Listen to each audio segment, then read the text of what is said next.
சிவகங்கை அரண்மனை மாடம். உண்ணவும் முடியாமல் உறங்கவும் இயலாமல் ஒரே இடத்தில் அமரவும் மனமில்லாமல் வேலு நாச்சியார் தவித்துக் கொண்டிருந்தார். அவரது உள்ளமெல்லாம் அனுமந்தகுடி போர்க்களமே நிறைந்திருந்தது. போர்க்களத்திற்கு கணவர் முத்துவடுகநாதரை மகிழ்வுடன் வழி அனுப்பிய வேலு நாச்சியார் இப்போது கவலை சூழ்ந்ததால் துடித்தார். அதை வெளிக்காட்டுவது வீர பரம்பரைக்கு இழுக்கு என்பதனால் வெளிக்காட்டாமல் நடித்தார். அவரது சோகம் சேடி பெண்களையும் பற்றி கொண்டது. அங்கே அமைதி மட்டுமே நீண்ட நேரம் ஆட்கொண்டிருந்தது. வெற்றி செய்தி விரைந்து வந்து சேராதா என்று வேலு நாச்சியார் ஏங்கிக் கொண்டிருந்தார். ஒருவேளை நம் வீரர்கள் தோல்வியை தழுவிவிட்டால் என்றொரு நினைப்பு வரும். அடுத்த வினாடியே சி, நம் வீரர்களாவது போர்க்களத்தில் தோற்பதாவது. நம் கணவருக்கு இது முதல் களம், அதனால் அவரது வீரம் அங்கே விளையாடும். இறுதியில் வெற்றி நம் மன்னருக்கே என்று மற்றொரு நினைவு வந்து வேலு நாச்சியாரின் உள்ளத்தில் துளிர்விடும்.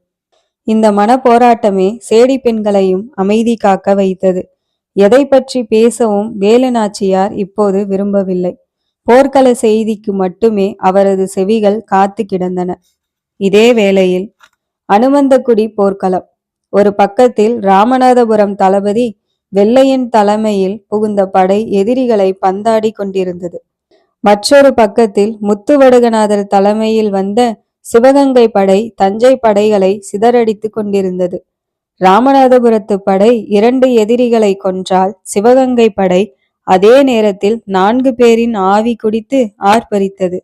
அமைச்சர் தாண்டவராயன் பிள்ளை வியூகம் அமைப்பது, எதிரிகளின் தோல்விக்கு வழிவகுப்பது. காயமடைந்த ராமநாதபுரத்து வீரர்களுக்கும் சிவகங்கை வீரர்களுக்கும் முதலுதவி செய்வது என பம்பரமாக சுழன்று கொண்டிருந்தார்.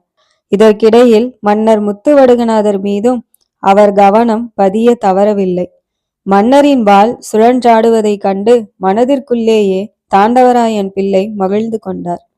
முத்துவடுகநாதரின் வாள் எதிரியின் தலை ஒன்றை மண்ணில் உருட்டினால் அடுத்த நிமிடமே சிலம்பு வாத்தியார் வெற்றிவேலின் வேல் கம்பு எதிரி ஒருவனை மண்ணில் சாய்க்கும். சிவகங்கை சீமையின் வீரர்கள் எவரையும் எதிர்கொள்ளும் அளவுக்கு வீரமிக்கவர்கள் என்பதை அனுமந்தகுடி போர்க்களம் அறிவிப்பு செய்தது. எங்கு நோக்கினும் மரண ஓலம். அனுமந்தகுடி மண் எதிரிகளின் இரத்தத்தால் சிவந்து சிரித்தது. வேலு நாச்சியார் மாடத்திலிருந்து வீதியின் மீதே வெளிப்பதித்திருந்தார். அவர் காதில் ஒரு குதிரையின் காலடி ஓசை. ஒரு வீரன் வேகமாக அரண்மனையை நோக்கி வந்து கொண்டிருந்தான்.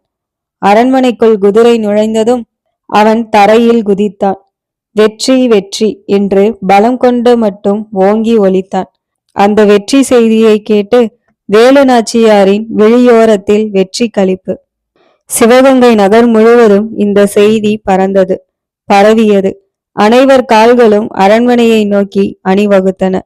அனுமந்தகுடிக்கும் சிவகங்கைக்கும் இடையில் இருக்கும் சின்னஞ்சிறு கிராமங்கள் எல்லாம் மகிழ்ச்சியில் துள்ளி குதித்தன. சிலர் அனுமந்தகுடிக்கும் மற்றும் சிலர் சிவகங்கைக்கும் பயணப்பட்டனர். ஆண், பெண், சிறுவர், முதியோர் என்ற வேறுபாடின்றி அனைவர் முகத்திலும் ஆனந்த கூத்து. சிவகங்கை மன்னர் வாழ்க! முதல் களத்திலேயே வெற்றி கண்ட வீர திருமகன் வாழ்க! சிவகங்கை சீமை வாழ்க! இது போன்ற வாழ்த்தொலிகளால் சிவகங்கை நகரம் திக்குமுக்காடியது. வெற்றி வாகை சூடி வரும் மன்னரை வரவேற்க அரண்மனை வாசலில் பல்லாயிரம் மக்கள் காத்து கிடந்தனர். வானவெடிகளுடன் கலைஞர் கூட்டம், வாழ்த்தொலி முழங்க மற்றொரு கூட்டம், குலவையிட்டு வரவேற்க பெண்களின் பெருங்கூட்டம், மன்னருக்கு மாலையிட்டு வரவேற்க துதுக்கையில் மாலையுடன் பட்டத்து யானை. எங்கிருந்தோ வாழை மரங்களை வெட்டி கொண்டு வந்து அரண்மனை வாசலில் நட்டு மகிழ்ந்தனர் சிலர். அரண்மனை திடல் முழுவதும் மாவிலை தோரணங்களை கட்டி முடித்தனர் சிலர். திடலின் ஓரத்தில் மேடை அமைத்து காத்திருந்தனர் சிலர். அவரவர் கற்பனைக்கு ஏற்ப அரண்மனை வாயிலை அழகுபடுத்தினர். துந்துபி, மத்தளம் என மற்றொரு பக்கத்தில் ஒரு கூட்டம் காத்து கிடந்தது. இதோ மன்னரும் நம் மண்ணின் மானம் காத்த மாவீரர்களும் சிவகங்கை நகருக்குள் நுழைந்து விட்டனர் என்ற செய்தி கேட்டதும் ஒரு சேடி பெண் அரண்மனைக்குள் ஓடினாள். சிறிது நேரத்தில் ஆரத்தி தட்டுடன் அவள் ஓடி வந்தாள். வெடி முழக்கமும் வாழ்த்து முழக்கமும் போட்டியிட்டன. அவற்றுடன் இசையும் கலந்து கரைந்தன. அரண்மனை வாசலில் மன்னரின் முத்து பல்லக்கு வந்து நின்றது. மண் மீது மன்னர் கால் பதிக்க விண்ணிலிருந்து மழை துளிகள் தூவின. இயற்கை தாயே மன்னரை ஆசிர்வதிப்பதாக நினைத்து கூட்டம் ஆர்ப்பரித்தது. முழக்கங்கள் வானை தொட்டன. வெடிகள் தொடர்ந்தன. பட்டத்து யானை மன்னர் கழுத்தில் மாலையிட்டது. முத்துவடுகநாதர் நெற்றியில் வேலு நாச்சியார் வெற்றி திலகமிட்டு அரண்மனைக்குள் இருக்கும் ராஜராஜேஸ்வரி ஆலயத்திற்குள் அழைத்துச் சென்றார். ஒட்டு மொத்தத்தில் விழா கோலம், அதுவும் எழுச்சி கோலம் அங்கே. மன்னரும் மற்றவர்களும் அரண்மனை திடலை நோக்கி நடக்க அனைவர் கால்களும் பின்தொடர்ந்தன. திடலின் ஓரத்தில் இருந்த திடீர் மேடையில் முத்துவடுகநாதரும் வேலு நாச்சியாரும் ஏறினர். அங்கிருந்த அரியாசனங்களில் அமர்ந்தனர். அமைச்சர் தாண்டவராயன் பிள்ளை, சிலம்பு வாத்தியார் வெற்றிவேல், களம் கண்ட வீரர்கள் அனைவரும் மேடைக்கு முன்பிருந்த ஆசனங்களில் அமர்ந்தனர். கூட்டம் ஆனந்த களிப்பில். மன்னர் முத்துவடுகநாதர் மேடையின் முன்வந்து நின்றார். 3 திசைகளிலும் தமது பார்வையை படரவிட்டார். அனைவர் முகத்திலும் அரும்பியிருந்த மகிழ்ச்சியை கண்டு அவரும் மகிழ்ந்தார். மொத்த கூட்டமும் மன்னர் சொல்ல போவதை கவனிப்பதற்காக அமைதி காத்தனர். சிவகங்கை சீமையின் பெருங்குடி மக்களே என்று முத்துவடுகநாதர் சொல்லி முடிப்பதற்குள் மீண்டும் கரவொலி காதுகளை துளைத்தன. இப்போது வேலு நாச்சியாரும் மன்னர் அருகில். மீண்டும் முத்துவடுகநாதர் கூட்டத்தை பார்த்தார். அடுத்த நிமிடமே அங்கு அமைதி திரும்பியது. முத்துவடுகநாதர், நமது மன்னர் மறைந்ததால் எதிரிகள் அனுமந்த கொடியை அபகரித்து விடலாம் என ஆசைப்பட்டனர். ஆனால் சிவகங்கை சீமையின் வீரத்தை கண்டு எதிரிகள் ஓட்டம் பிடித்தனர். போர்க்களத்தில் ஒவ்வொரு வீரனின் வீரமும் வெளிப்பட்டது. நம் வீரர்கள் எவரும் இளைத்தவர்கள் அல்ல என்பதை இந்த போர் எனக்கு புலப்படுத்தியது. குறிப்பாக சிலம்பு வாத்தியார் வெற்றிவேல் தீரத்தை கண்டு நான் மெய் சிலிர்த்தேன். அவருடைய வேல் கம்பு எதிரிகளின் மேனியில் விளையாடிய விதமும் அவரது வீரத்தின் மகத்துவமும் எதிரிகளின் கூடாரத்திற்குள் நுழைந்து அவர் நிகழ்த்திய அற்புதங்களும் என்னை மிகவும் கவர்ந்தன. அதுபோன்று நம் வீரர்களின் ஆற்றலையும் கண்டு நான் மகிழ்ந்தேன் என்று குறிப்பிட்டுவிட்டு வேலு நாச்சியார் பக்கம் முத்துவடுகநாதர் திரும்பினார். மன்னரின் பார்வையை புரிந்து கொண்ட வேலு நாச்சியார், இந்த வெற்றி நம் மன்னரின் வெற்றியோ அல்லது நம் அமைச்சரின் வெற்றியோ அல்ல. இந்த வெற்றியின் புகழ் எந்த தனிநபரையும் விடவும் சிவகங்கை சீமையின் அடித்தட்டு மக்களின் வீரத்திற்கு கிடைத்ததாகும். ஒரு நாட்டில் வாழுகின்ற மக்களின் எழுச்சிதான் அந்த நாட்டை வழிநடத்தும், வாகை சூடும், வரலாற்றில் பதிவு செய்யும். அந்த வகையில் இந்த வெற்றியை சிவகங்கை சீமை மக்களுக்கு காணிக்கையாக்குகிறோம். சிவகங்கை சீமை எழுந்தால் எதிரிகள் வீழ்வர் என்பதை உலகுக்கு உணர்த்திய திருநாள் இது. போர்க்களத்தில் சமர் புரிந்த அனைத்து வீரர்களையும் பாராட்டுகிறேன். மன்னரை வணங்குகிறேன். எதிரிகளின் தாக்குதலை தவிடுபொடியாக்கும் திட்டத்தை வகுத்த நம் அமைச்சரை வாழ்த்துகிறேன். உரிய நேரத்தில் படைகளை அனுப்பி நம் வெற்றியை எளிதாக்கிய ராமநாதபுரம் மன்னருக்கும் அவர் படை தளபதிக்கும் படை வீரர்களுக்கும் நம் அனைவரின் சார்பிலும் நன்றி தெரிவிக்கிறேன். எனது மெய்காப்பாளராக என்னுடன் ராமநாதபுரத்திலிருந்து இந்த மண்ணுக்கு வந்து தம் வீரத்தால் மன்னர் மனதில் இடம் பிடித்த எனது குருநாதர் சிலம்பு வாத்தியார் வெற்றிவேல் அவர்களையும் வணங்கி மகிழ்கிறேன் என்று வேலு நாச்சியார் முடிக்க வெற்றிவேலின் விழிகளில் ஆனந்த கண்ணீர். மீண்டும் கூட்டத்தினரின் வாழ்த்தொலி அரண்மனை முழுவதும் எதிரொலித்தது. அனைவரும் கலைந்து சென்றனர். வேலு நாச்சியார் மட்டும் மேடையில் இருவரும் கூப்பி வணங்கியும் வாழ்த்து முழங்கியும் கைகளை அசைத்தும் கூட்டம் விடைபெற்று சென்றது. அனைவருக்கும் கை அசைப்பின் மூலம் வழியனுப்பி கொண்டிருந்தார் வேலு நாச்சியார். சிறிது நேரம் சென்றது. கூட்டம் முழுவதும் கரைந்தது. திடலின் ஓரத்தில் ஒரே ஒரு பெண் மட்டும் தலைகுனிந்து நின்றாள். அவள் அருகில் நின்று கொண்டிருந்த 6 வயது சிறுமி வேலு நாச்சியாரை பார்த்து சிரித்து கொண்டிருந்தாள். அந்த முல்லை சிரிப்பை இதற்கு முன் எங்கோ பார்த்த ஞாபகம் வேலு நாச்சியாருக்கு. எங்கே, எப்போது என்ற வினாக்கள் வேலு நாச்சியாரை யோசிக்க வைத்தது. சிறிது நேரத்தில் அந்த சிறுமியின் சிரிப்பு பழைய நினைவை தந்தது. வேலு நாச்சியார் திருமணம் முடிந்து சிவகங்கைக்கு வந்த மறுநாள் குதிரையை அடக்க வேலுநாச்சியார் முயன்றது. அது காட்டிற்குள் பாய்ந்து சென்று இறுதியில் பணிந்தது. அப்போது ஒரு பெண்ணின் அழுகுரல் கேட்டு வேலுநாச்சியார் அங்கே சென்றது. அந்த பெண்ணின் இடுப்பில் ஒரு குழந்தை இருந்தது. அந்த பெண்ணை கற்பழிக்க முயன்ற கயவன் பொய் சொல்லி பஞ்சாயத்தில் வாதாடியது. தம் சவுக்கால் அவன் முதுகில் விளையாடியது. தீர்ப்பை திருத்தி எழுதிவிட்டு திரும்பியது. அப்போது அந்த குழந்தை தன்னை பார்த்து சிரித்தது. என 5 ஆண்டுகளுக்கு முன் நடந்த நிகழ்ச்சிகள் எல்லாம் வேலுநாச்சியாரின் மனதில் ஓடி முடிந்தது. ஆம், அதே மருதாணிதான். அன்று அவள் இடுப்பில் இருந்த அதே சிறுமிதான். இது உறுதியானதும் மருதாணியை நோக்கி விரைந்தார் வேலுநாச்சியார். அருகில் வேலுநாச்சியார் செல்ல செல்ல அந்த சிறுமி ஆனந்த சிரிப்பை அள்ளி வீசினாள். ஆனால் மருதாணி மட்டும் தலை நிமிரவில்லை. மீண்டும் ஏதோ ஒரு சிக்கலில் இவள் சிக்கிக் கொண்டாளோ என்ற சிந்தனையோடு மருதாணியின் தாடையை தமது கரத்தால் வேலுநாச்சியார் தூக்கினார். மருதாணி, என்ன ஆச்சு உனக்கு என்று வேலுநாச்சியார் வினா தொடுத்தார். அப்போதும் மருதாணி ஏதோ மௌனம் சாதித்தாள். ஆம், அவளுக்கு ஏற்பட்ட அவமானத்தை விட அவள் சமூகத்திற்கு ஏற்பட்ட அவமானம் அவளை தலைகுனிய வைத்தது. என்ன அவமானம்? தனி நபருக்கு ஏற்படும் அவமானத்தை தாங்கிக் கொள்ளலாம், காலப்போக்கில் அதை சரி செய்தும் விடலாம். ஆனால் ஒரு சமூகத்திற்கு ஏற்படும் அவமானம் அடுத்த தலைமுறைக்கும் தொடர்கிறது. எத்தனை எத்தனை அவமானங்கள் இங்கே அரங்கேறி இருக்கின்றன. அதுவும் ஒரு சில சமூகத்தையே மீண்டும் மீண்டும் அவமானங்கள் பற்றி கொள்வது ஏன்? பாதிக்கப்பட்ட சமூகம் தங்களுக்கு ஏற்பட்ட அவமானத்தை துடைத்தெறிய முயலுகின்ற போதெல்லாம் அந்த முயற்சிகளை எதிரி வர்க்கம் முளையிலேயே கிள்ளி எறிந்து மகிழ்வது ஏன்? இது போன்ற வினாக்கள் மருதாணியை சிந்திக்க வைத்தன. அதனால் தன் சமூகத்தின் மீது திணிக்கப்பட்ட அவமானத்தை நினைத்து அவள் வெதும்பினாள். அதற்கு விடை தேடி வேலுநாச்சியாரின் முன் இதோ வேதனையோடு நிற்கிறாள். அவர் கேட்ட வினாக்களுக்கும் பதில் கூறாமல் மருதாணி மௌனம் சாதிக்கிறாள். இதற்கு மேலும் பொறுமையை விரும்பாத வேலுநாச்சியார், மருதாணி, உனக்கு ஏற்பட்டிருக்கும் கவலைக்குரிய காரணத்தை சொல். அப்போதுதான் உனக்கு நான் ஏதாவது உதவி செய்ய இயலும். மௌனம் எந்த பிரச்சனைக்கும் தீர்வு சொல்லாது என்று சொல்லிவிட்டு மருதாணியின் முகத்தையே பார்த்து கொண்டிருந்தார். மருதாணியின் உதடுகள் துடித்தன. இருப்பினும் வார்த்தைகள் வாயிலிருந்து வர மறுத்தன.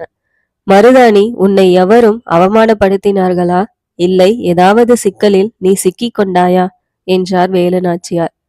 இதுதான் தக்க தருணம் என்ற முடிவுக்கு வந்த மருதாணி, தாயே, எனக்கு அவமானம் ஏற்பட்டிருந்தால் அதை தடுத்து நிறுத்த நான் போராடி இருப்பேன். இயலாது போயிருந்தால் எனது உயிரை மாய்த்து அந்த அவமானத்தை துடைத்திருப்பேன்.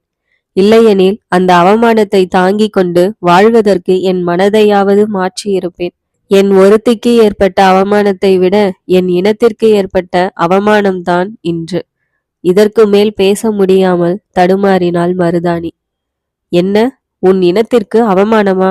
ஆம் தாயே, நான் தாழ்த்தப்பட்ட சமூகத்தை சார்ந்தவள் என்பது உங்களுக்கு தெரியும்.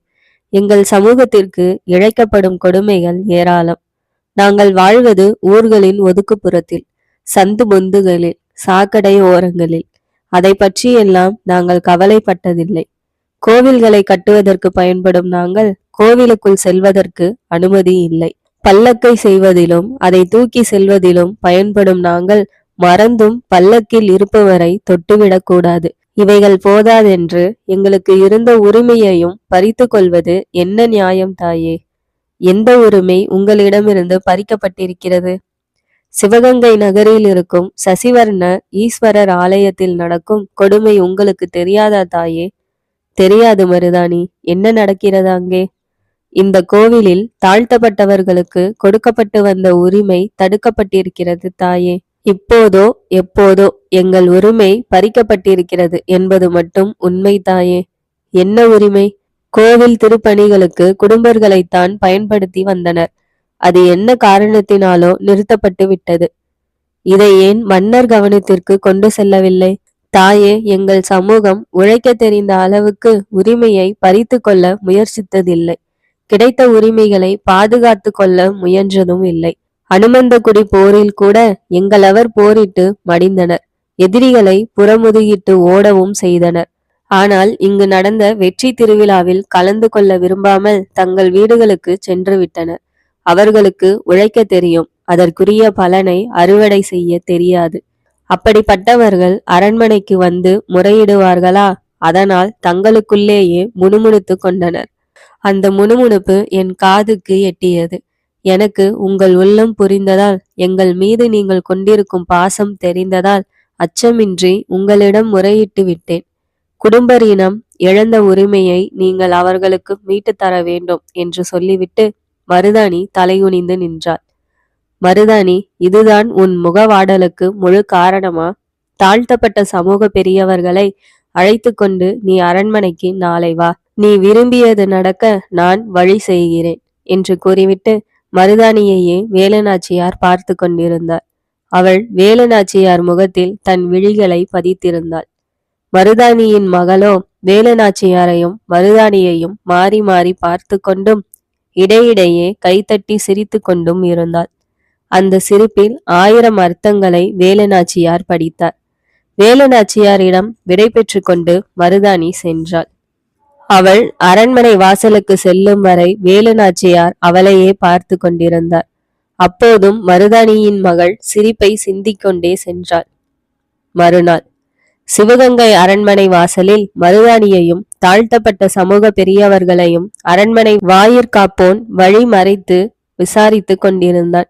இதை மாடத்திலிருந்து பார்த்துவிட்ட வேலுநாச்சியார் சிலம்பு வாத்தியார் வெற்றிவேலுவை அனுப்பி அவர்களை அரண்மனை முன்கூடத்தில் அமர செய்தார். ஆனாலும் அவர்கள் அமர மறுத்து நின்று கொண்டே இருந்தனர். ஒருவர் முகத்தை ஒருவர் பார்த்து கொண்டு நேரத்தை நகர்த்தி கொண்டிருந்தனர். படைத்தலைவர்கள் அமைச்சர் தாண்டவராயன் பிள்ளை, வேலுநாச்சியார், சிலம்பு வாத்தியார் சூழ மன்னர் முத்துவடுகநாதர் அங்கே வருகை தந்தார். அனைவரும் வணக்கம். மறுவணக்கம் முடித்து அமர்ந்தனர். வேலுநாச்சியார் தொடர்ந்தார். சமுதாய பெரியவர்களே, உங்கள் மனக்குறை எதுவாக இருந்தாலும் அதை நமது மன்னர் கவனத்திற்கு கொண்டு வந்தாக வேண்டும். அதனால் பிரச்சனைகளுக்கு தீர்வு காண முடியும். இல்லையெனில் மனக்கசப்பு தான் வளரும். நல்ல வேளை மருதாணி உங்கள் மனக்குமுறலை என்னிடம் சொன்னாள். அது பற்றி நமது மன்னரே அறிவிப்பார் என்று சொல்லிவிட்டு மன்னர் பக்கம் திரும்பினார். அனைவர் பார்வையும் மன்னர் மீதே. சசிவர்ண ஈஸ்வரர் ஆலயத்தில் நடக்கும் சீர்கேடு வேலுநாச்சியார் வழியாக என் கவனத்திற்கு வந்தது. எனது தந்தையும் சிவகங்கை சீமையின் முதல் மன்னருமான சசிவர்ண தேவரின் காலத்தில் உங்களுக்கு என்ன உரிமைகள் இருந்து வந்ததோ அதில் எல்முனை அளவு கூட உங்களுக்கு பங்கம் ஏற்பட நான் அனுமதிக்க மாட்டேன். உங்களை கோவில் பணிகளில் ஈடுபட விடாமல் ஆகமத்தை காரணம் காட்டிய ஐயர்களை நாடு கடத்த உத்தரவிட்டிருக்கிறேன். இந்த நேரத்தில் இருந்து நீங்கள் வழக்கம் போல் அந்த கோவில் திருப்பணிகளில் ஈடுபடலாம். உங்கள் வீரத்தை கௌரவிக்கும் வகையில் விருதுகளும் பரிசுகளும் வழங்க நமது அமைச்சர் ஏற்பாடு செய்து கொண்டிருக்கிறார் என்று மன்னர் சொல்லி முடித்ததும் அனைவரும் கரவொலியில் தங்கள் மகிழ்ச்சியை வெளிப்படுத்தினர். மன்னரை பணிந்து வணங்கி அனைவரும் விடை பெற்று சென்றனர். ஆனால் மருதாணி விழிகள் மட்டும் வேலுநாச்சியாருக்கு நன்றி தெரிவித்துக் கொண்டிருந்தன. சிவகங்கையிலிருந்து காளையர் கோவில் செல்லும் பாதை. எங்கு நோக்கினும் மரங்கள், இடையிடையே வயல்கள். காளையர் கோவிலை நோக்கி மன்னர் முத்துவடுகநாதரின் முத்து பல்லக்கு. அதில் முத்துவடுகநாதரின் அருகில் வேலுநாச்சியார். தெய்வ தரிசனத்திற்காகவும் ஒரு வார ஓய்வுக்காகவும் காளையர் கோவிலுக்கு அவர்கள் பயணித்துக் கொண்டிருந்தனர். பாதை ஓரத்தில் பெட்டை மயில் ரசித்து கொண்டிருக்க ஆண்மையில் தோகை விரித்து ஆடிக்கொண்டிருந்தது. வானத்தை தொட்டுவிடும் முயற்சியில் பறந்து சென்ற பறவை ஒன்று வந்த முயற்சி முடியாது போனதால் கத்திக்கொண்டே கீழ் நோக்கி பாய்ந்து வந்து கொண்டிருந்தது. எங்கோ தொலை தூரத்தில் ஒரு பறவை தன் ஜோடிக்காக ஏங்கி குரல் கொடுத்து கொண்டிருந்தது. கூட்டில் இருக்கும் தன் குஞ்சுக்கு வாயில் சேமித்து வைத்திருந்த உணவை கொடுத்து அதை புசிப்பதை கண்டு சிறகடித்து மகிழ்ந்தது தாய் பறவை. சூரிய கதிர்கள் பூமி தாயை முத்தமிட முயற்சித்து கொண்டிருந்தன. அதை அனுமதிப்பதில்லை என்ற முடிவோடு ஓங்கி வளர்ந்த மரங்கள் தங்கள் கிளைகளை அசைத்து சூரிய கதிர்களை தடுத்து கொண்டிருந்தன. இந்த இயற்கையின் அரசாட்சியில் தங்கள் மனதை பறிகொடுத்தபடி மன்னரும் வேலுநாச்சியாரும். இந்த வேளையில் எங்கிருந்தோ ஒரு பாட்டோசை. அதில் இருவரும் மனதும் பறிபோயின. குரல் வந்த திசையில் அவர்கள் பார்வை சென்றது. பாதைக்கு சிறிது தூரத்தில் வயலில் உழுது கொண்டிருந்த சிறுவன் ஒருவன் குரல்தான் அது என்பது அவர்களுக்கு புரிந்தது. பாட்டு தடைபடக்கூடாது என்பதனால் அமைதி காத்தனர். பாடல் முடிந்ததும் அவன் அருகில் சென்றனர். அவனை பாராட்டிவிட்டு அவனை பற்றிய விபரத்தை கேட்டனர். முத்துக்குட்டி புலவரின் மகன் நான் என்று ஒருவித கர்வத்தோடு அவன் சொல்லி முடித்தான். அந்த கர்வத்திலும் கூட ஒருவித கவர்ச்சி தெரிந்தது. மீண்டும் அவன் உழத் தொடங்கினான். முத்துப்பல்லக்கு காளையர் கோவில் நோக்கி பயணத்தை தொடர்ந்தது. காளையர் கோவில் அருகில் பல்லக்கு வந்து கொண்டிருந்த போது எதிரில் வந்த பெரியவர் ஒருவர் ஏற்கனவே சிறுவன் பாடிய பாடலை பாடிக்கொண்டு வந்தார்.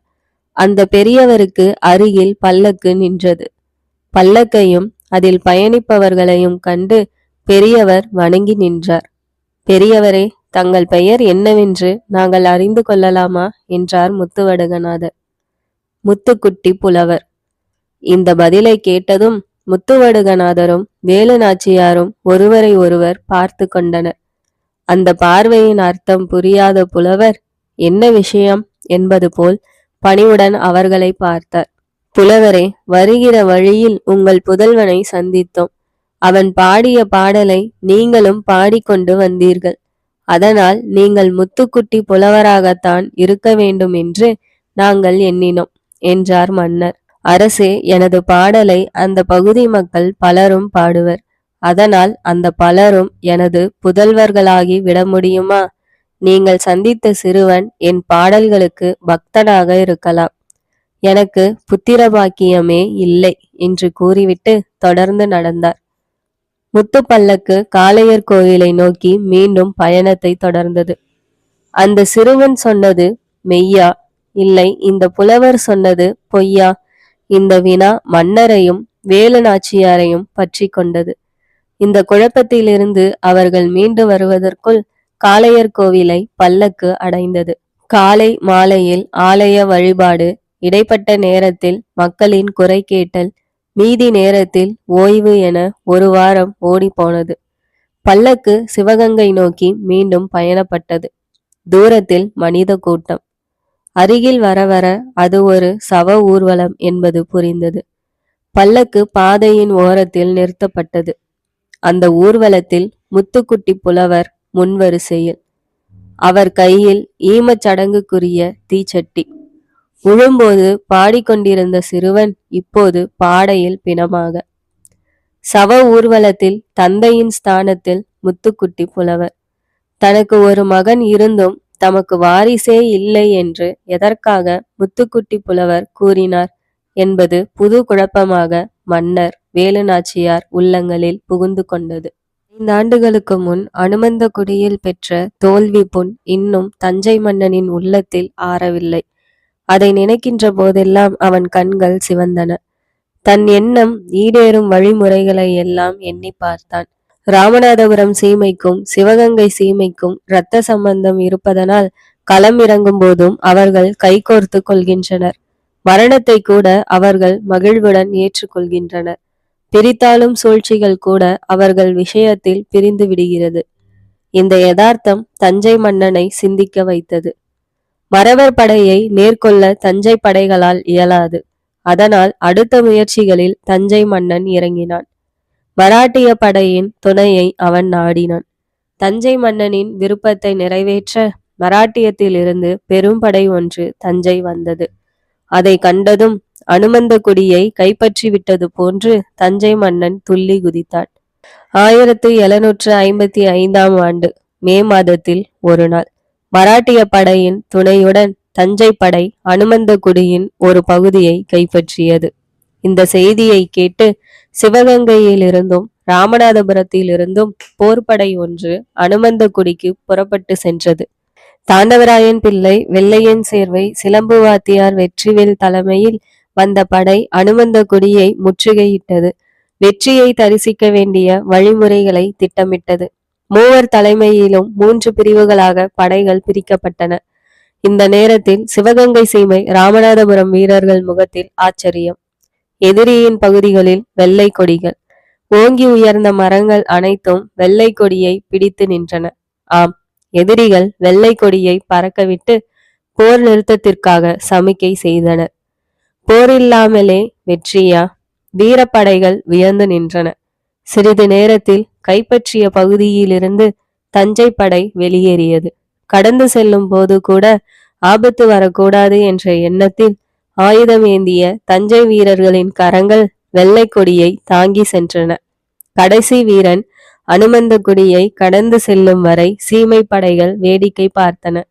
நமது பகுதியை ஆக்கிரமித்தது ஏன்? இப்போது களத்தில் சந்திக்காமல் நழுவி செல்வது ஏன்? இந்த வினாக்களே சிவகங்கை சீமையின் வீரர்களை குழப்பிக் கொண்டிருந்தன. அப்போது ஓடி வந்த ஒற்றன் ஒருவன், அமைச்சர் அவர்களே, வெள்ளைக்கார தளபதி காளியத்து என்பவன் தஞ்சை தளபதியை சந்தித்து சென்றான். அடுத்த நிமிடமே வெள்ளை கொடிகள் ஏற்றப்பட்டன. அதன் பின் நமது மண்ணிலிருந்து எதிரிகள் வெளியேறும் நிகழ்ச்சி நடந்தேறியது என்று சொல்லி முடித்தான். ஆங்கில தளபதிக்கும் தஞ்சைக்கும் என்ன தொடர்பு? நமக்குள் நடக்கும் போராட்டத்தில் அந்நியர் நுழைவது எதனால்? இது போன்ற புது வினாக்கள் அவர்கள் நெஞ்சில் உட்கார்ந்து கொண்டன. தஞ்சை படைகள் தஞ்சைக்குள் நுழைந்துவிட்ட தகவல் வந்ததும் சிவகங்கைக்கும் ராமநாதபுரத்திற்கும் படைகள் திரும்பின. அப்போதும் ஆங்கில தளபதி காளியத்து பற்றிய சிந்தனையே அவர்களிடம் நிரம்பி இருந்தது. சிவகங்கை அரண்மனை. மதுரையிலிருந்து ஆங்கில தளபதி ஹெரான் அனுப்பிய செய்தி மன்னர் முத்துவடுகநாதரின் கரங்களில். இதுவரை 3 முறை படித்து விட்டார். வேலு நாச்சியார் ராமநாதபுரம் சென்றிருந்ததால் தனித்து விடப்பட்ட முத்துவடுகநாதர் தத்தளித்து கொண்டிருந்தார். அமைச்சர் தாண்டவராயன் பிள்ளைக்கு ஆள் அனுப்பிவிட்டு மீண்டும் ஒருமுறை அந்த செய்தியை படித்தார். உடனடியாக மதுரை வந்து என்னை சந்திக்கவும், ஹெரான், ஆங்கில தளபதி என்று தமிழிலேயே அந்த செய்தி இருந்தது. எதற்கு அழைத்திருக்கிறான்? இந்த குழப்பத்தில் முத்துவடுகநாதர் மூழ்கி இருந்தபோது தாண்டவராயன் பிள்ளையும் முத்துக்குட்டி புலவரும் அரண்மனைக்குள் நுழைந்து கொண்டிருந்தனர். அவர்களை பின்தொடர்ந்து முத்து பல்லக்கு ஒன்று வந்து நின்றது. அதிலிருந்து ராமநாதபுரம் மன்னரும் வேலு நாச்சியாரும் இறங்கினர். அதை தொடர்ந்து வந்த குதிரைகளிலும் சாரட்டு வண்டிகளிலும் இருந்து அமைச்சரும் தளபதிகளும் இறங்கினர். குழப்பத்தில் இருந்த முத்துவடுகநாதர் வந்தவர்களை கண்டு சிறிது தெம்பு பெற்றார். ஆனால் முத்துவடுகநாதருக்கு வந்த செய்தி போல் ராமநாதபுரத்து மன்னருக்கும் ஆங்கில தளபதியிடமிருந்து செய்தி வந்திருந்ததால் செல்லமுத்து சேதுபதியின் முகத்திலும் குழப்பம் தெரிந்தது. அனைவரும் சிந்தனையில். அதிலிருந்து விடுபடும் வகையில் இதில் ஏதோ சூழ்ச்சி இருக்கிறது என்று முத்துக்குட்டி புலவர் சொன்னதும் அனைவரும் அவரையே பார்த்தனர். மன்னர் செல்லமுத்து சேதுபதி மட்டும் இவர் யார் என்பது போன்று பார்த்தார். அதை புரிந்து கொண்ட வேலுநாச்சியார், அப்பா, இவர் மிக சிறந்த கவிஞர். முத்துக்குட்டி புலவர் என்பது இவருடைய பெயர். தம் மகனின் மரணத்தை 1 வாரத்திற்கு முன்பே உறுதி செய்தவர். இவருடைய ஆற்றலை அங்கீகரிக்கும் வகையில் சிவகங்கை சீமையின் ஆஸ்தான கவிஞராக மன்னரால் நியமிக்கப்பட்டிருக்கிறார் என்றார். இந்த பின்னணியை புரிந்து கொண்ட செல்லமுத்து சேதுபதி, புலவரே, எதன் அடிப்படையில் ஆங்கில தளபதி அனுப்பிய செய்தியில் சூழ்ச்சி இருப்பதாக கூறுகிறீர்கள்?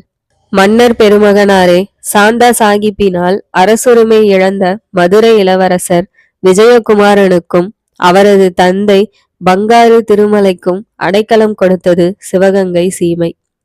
நவாபின் தளபதி கூப் சாகிப்பை தோற்கடித்து மதுரையை மீட்டு இளவரசரிடம் ஒப்படைத்ததும் சிவகங்கை சீமை.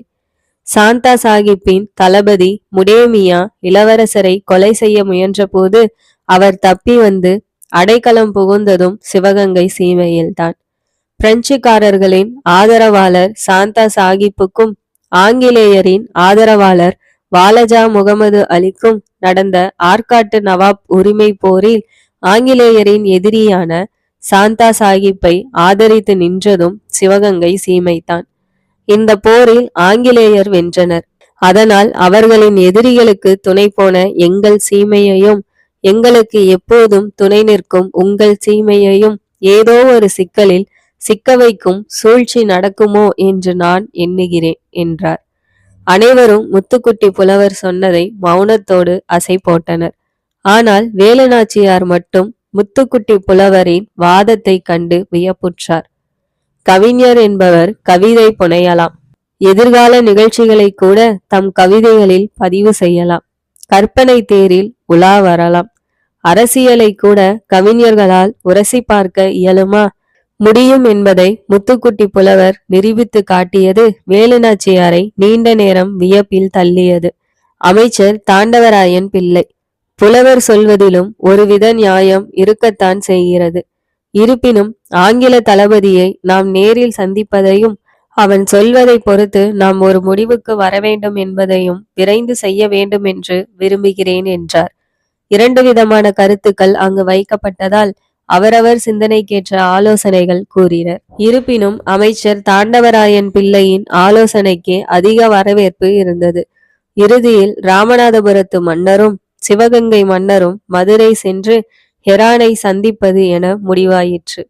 இதுவரை நடந்தவற்றை கவனித்துக் கொண்டிருந்த வேலுநாச்சியார், அப்பா, எங்கள் அமைச்சர் கூறியது போன்று மதுரை சென்று ஆங்கில தளபதியை சந்திக்கலாம். அதே நேரத்தில் சிலம்பு வாத்தியார் வெற்றிவேல் தலைமையில் திறன்மிக்க படை ஒன்று மாறு வேடத்தில் மதுரைக்குள் செல்ல வேண்டும். அவர்கள் ஹெரான் தங்கியிருக்கும் மாளிகைக்கு அருகில் பதுங்கி இருக்க வேண்டும். புலவர் சொன்னபடி எதிரிகளால் ஏதாவது சூழ்ச்சி வலை பின்னப்பட்டால் நமது படை வீரர்கள் அதை சுக்குநூறாக தகர்த்தெறிய வேண்டும். இதுதான் மிக சரியான வழிமுறை என்று எனக்கு படுகிறது என்றார். வேலுநாச்சியாரின் அந்த ஆலோசனை அனைவராலும் ஏற்றுக்கொள்ளப்பட்டது. இந்த சிக்கலான விஷயத்தில் வேலுநாச்சியாரின் அணுகுமுறையை கண்டு முத்துக்குட்டி புலவர் முகத்தில் பாராட்டுதலுடன் கூடிய வியப்பு அரும்பியது. மதுரை அரண்மனை. ஆங்கில தளபதி ஹெரான். எதிர் இருக்கைகளில் மன்னர்கள் செல்லமுத்து சேதுபதியும் முத்துவடுகநாதரும், அவர்களுக்கு அருகில் அமைச்சர்கள். ஹெரான் அருகில் ஒருவன், அவன் கையில் ஒரு காகிதம். ஹெரான் தலை அசைத்ததும் அவன் படிக்கத் தொடங்கினான். ராமநாதபுரம் சிவகங்கை சீமை மன்னர்களுக்கு ஆங்கில தளபதி ஹெரான் அறிவிப்பது: உங்களுடன் எப்போதும் நட்புடன் இருக்க நாங்கள் விரும்புகிறோம். அதன் அடையாளமாகத்தான் உங்களுக்கு பாத்தியமான அனுமந்தகுடியை தஞ்சை மன்னர் கைப்பற்றிய போது அவர்களை அழைத்து மிரட்டி உங்கள் மண்ணிலிருந்து தஞ்சை படைகளை வெளியேற செய்தோம். கேட்டு உதவி புரிவது நட்புக்கு அழகல்ல. அதனால்தான் நீங்கள் எங்களிடம் உதவி கேட்காமலேயே நாங்கள் ஓடி வந்து உங்களுக்கு உதவினோம். இப்போது உங்கள் உதவி எங்களுக்கு தேவைப்படுகிறது. நெற்கட்டான் செவ்வல் பாளையத்து புலித்தேவன் போக்கிரித்தனமாக நடந்து வருகிறான். எங்களை அவமானப்படுத்துவதிலேயே அவன் குறியாக இருக்கிறான். அவனை முறியடித்தாக வேண்டும். அதற்கு உங்கள் நாட்டு படை வீரர்களை நீங்கள் எங்களுக்கு கொடுத்துதவ வேண்டும். ஆங்கில தளபதி ஹெரான் 2 மன்னர்களையும் இமை கொட்டாமல் பார்த்து கொண்டிருந்தான். செல்லமுத்து சேதுபதியும் முத்துவடுகநாதரும் தீவிர சிந்தனையில். யோசித்து எங்கள் முடிவை சொல்கிறோம் என்று ஆங்கில தளபதி ஹெரானிடம் வாக்கு கொடுத்து வந்த 2 சீமை மன்னர்களும் யோசனையில் மூழ்கியிருந்தனர். சிவகங்கை அரண்மனையில் நடந்த ஆலோசனை கூட்டத்தில் முக்கியமானவர்கள் அனைவரும் முளைத்திருந்தனர். அனைவர் முகத்திலும் அச்சம் கலந்த பரபரப்பு தெரிந்தது. சிலம்பு வாத்தியார் வெற்றிவேல்தான் முதலாக வாய் திறந்தார்.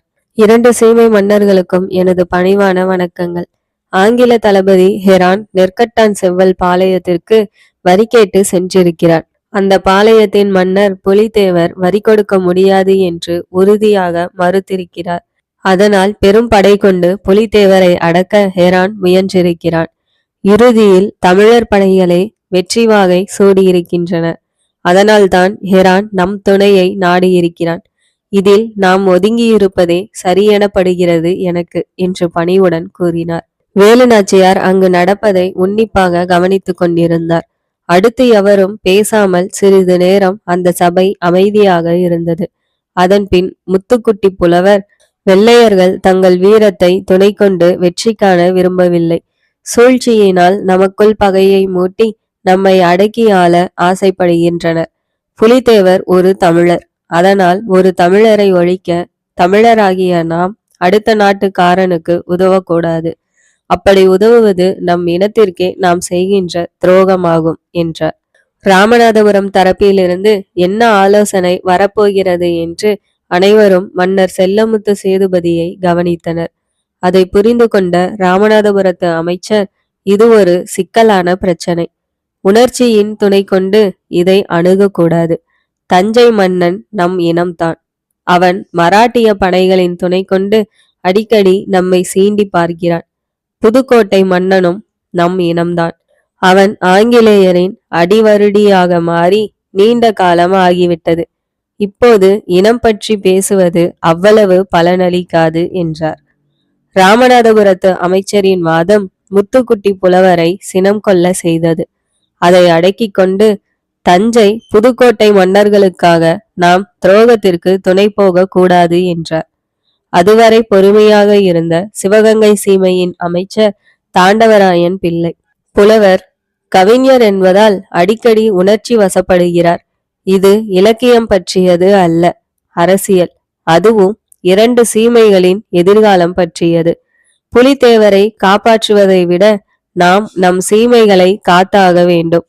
நாம் படை அனுப்ப மறுத்தால் ஆங்கிலேயரின் கோபத்திற்கு நாம் ஆளாக வேண்டியது இருக்கும். எந்த வழியிலாவது புலித்தேவரை வெள்ளையர் வெற்றி பெற்று விடுவர். அதன்பின் அவர்கள் பார்வை நம் சீமைகள் பக்கம்தான் திரும்பும். அப்போது நாம் விரும்பாமலேயே நம்மீது போர் திணிக்கப்படும். நமக்கும் அரசியல் சாணக்கியம் தெரியும் என்பதை இப்போது நிரூபித்தாக வேண்டும். அதனால் நாம் ஆங்கிலேயருக்கு துணை நிற்பது போல் நடித்து தஞ்சை புதுக்கோட்டை மன்னர்களுக்கு ஒரு தர்ம சங்கடமான நிலையை உருவாக்க வேண்டும் என்றார். 2 சீமைகளின் அமைச்சர்கள் புரிந்த வாதத்தில் வேலுநாச்சியாருக்கு உடன்பாடு இல்லை. வேலுநாச்சியார், முத்துக்குட்டி புலவர், சிலம்பு வாத்தியார் வெற்றிவேல் ஆகியோர் ஓர் அணியாகவும், 2 சீமை மன்னர்களும் அமைச்சர்களும் மற்றொரு அணியாகவும் பிரிந்து நின்று வாதிட்டனர். இனத்தவர் தோல்விக்கு நாம் துணை போக கூடாது, இருக்கின்ற நாட்டை நாம் இழந்துவிடக் கூடாது என்ற 2 விதமான கருத்து மோதல்கள் நீண்ட நேரம் அங்கே நடந்தன. முடிவில் ஆங்கில தளபதி ஹெரானின் விருப்பப்படி படை அனுப்புவது என முடிவு செய்யப்பட்டது. அரசியல் சதுரங்க விளையாட்டில் 2 சீமைகளும் சறுக்க தொடங்கியது இந்த நிகழ்வில் இருந்துதான். வெள்ளையர் படைகளோடு சீமை படைகளும் புலித்தேவனை தோற்கடிக்க புறப்பட்டு போயின. இந்த செய்தி அறிந்ததும் தஞ்சை புதுக்கோட்டை மன்னர்கள் அணிமாறப் போவதாக ஆங்கிலேயருக்கு தகவல் அனுப்பினர். தொடர்ந்து தங்களுக்கு ஏவல் புரிகின்ற தஞ்சை புதுக்கோட்டை மன்னர்களை இழக்க ஆங்கிலேயர் விரும்பவில்லை. அதனால் நெற்கட்டான் செவ்வல் பாளையத்திற்கு அருகில் சென்ற ஆங்கில சீமை படைகளை திரும்பி வர ஹெரான் ஆணையிட்டான். சீமை படைகளும் நாடு திரும்பின. சீமை படை திரும்பியதால் வேலுநாச்சியாருக்கு உள்ளமெல்லாம் மகிழ்ச்சி. இருப்பினும் இது எவ்வளவு காலம் தொடரும் என்பதில் அவருக்கு அதிர்ச்சி. ஆண்டுகள் சென்றன. மாசி மாதம் அன்று மகா சிவராத்திரி. இரவு முழுவதும் விழித்திருப்பதன் மூலம் புண்ணியம் பெறலாம் என்பது ஐதீகம். ஆஸ்தான கவிஞர் முத்துக்குட்டி புலவரை அழைத்த மன்னர் முத்துவடுகநாதர், இன்று இரவெல்லாம் மக்கள் விழித்திருப்பர். அதுபோன்று நானும் ராணியும் விழித்திருக்க விரும்புகிறோம். அதனால் நீங்கள் விடிய விடிய ஒரு கதை சொல்ல வேண்டும். அது இதுவரை எவரும் கேட்டிராத புதிய கதையாகவும், கேட்போரின் ஆர்வத்தை தூண்டும் வகையிலும் 56 தேசத்தில் இருக்கின்ற ஊர்கள், மனிதர்கள், மரங்கள், செடி கொடிகள், தானியங்கள், பதார்த்தங்கள் பட்டியல் கதையில் இடம்பெற வேண்டும். அது கதையோடு சம்பந்தப்பட்டதாகவும் இருக்க வேண்டும் என்று ஆணையிட்டார்.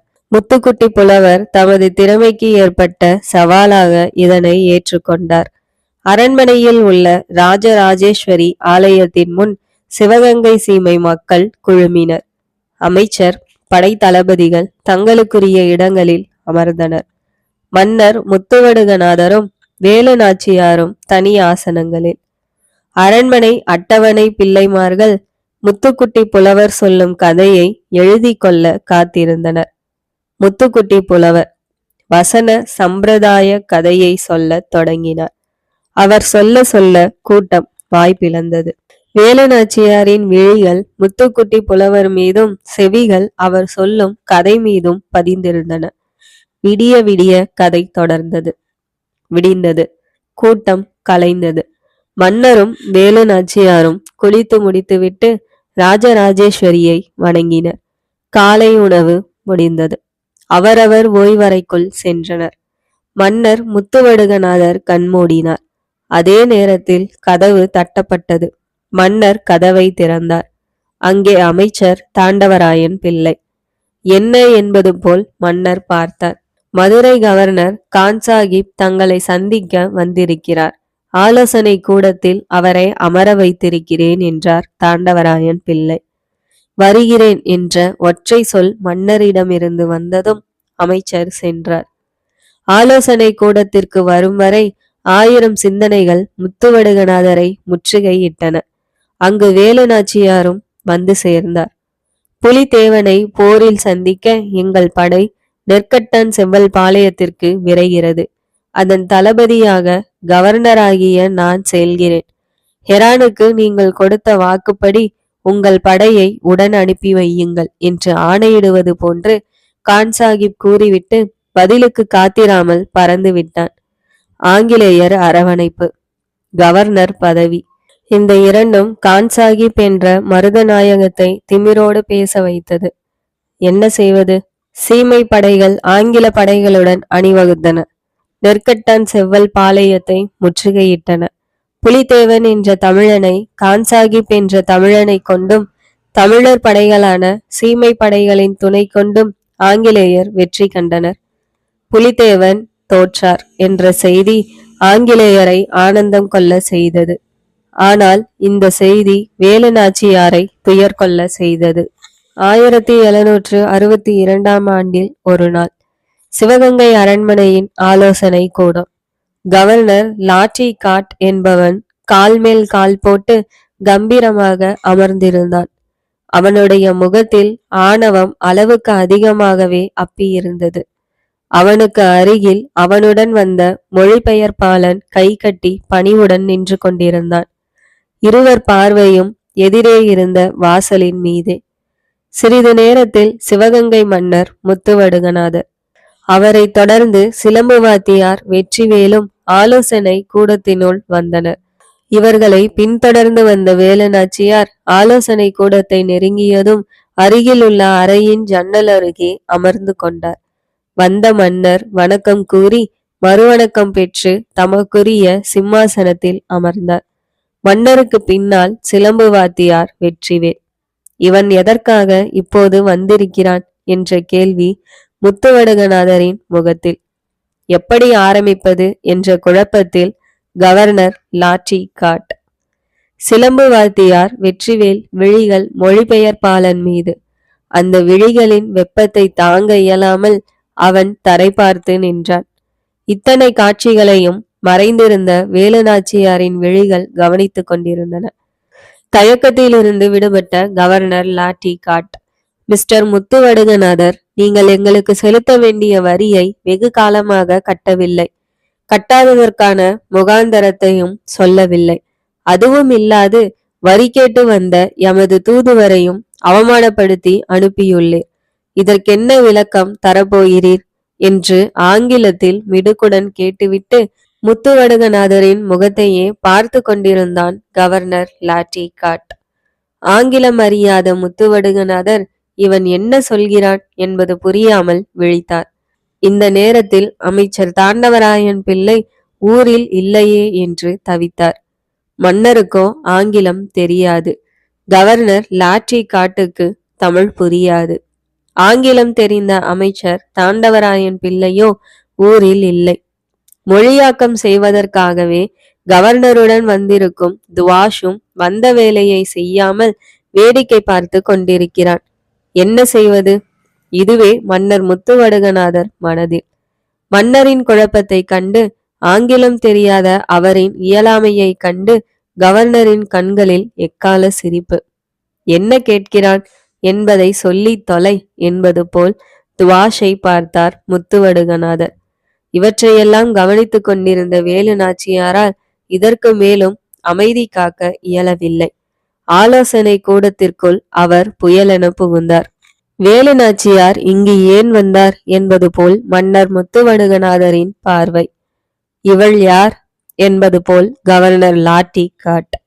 எவர் பார்வையையும் எதிர்கொள்ளாமல் கவர்னரை நோக்கி கை நீட்டினார் வேலு நாச்சியார். அவர் விரல் நீட்டிய மறு வினாடி வாயும் திறந்தது. உனது மொழி எனது கணவருக்கு தெரியவில்லை என்பதற்காக நீ அலட்சியமாக பேசியதை நான் அறிவேன். எங்கள் தாய்மொழியை நாங்கள் அறியாதிருந்தால்தான் நாங்கள் வெட்கப்பட வேண்டும். உனது மொழி, கலாச்சாரம், பண்பாடு ஆகியவற்றை நாங்கள் அறிந்து கொள்ள வேண்டிய அவசியமில்லை.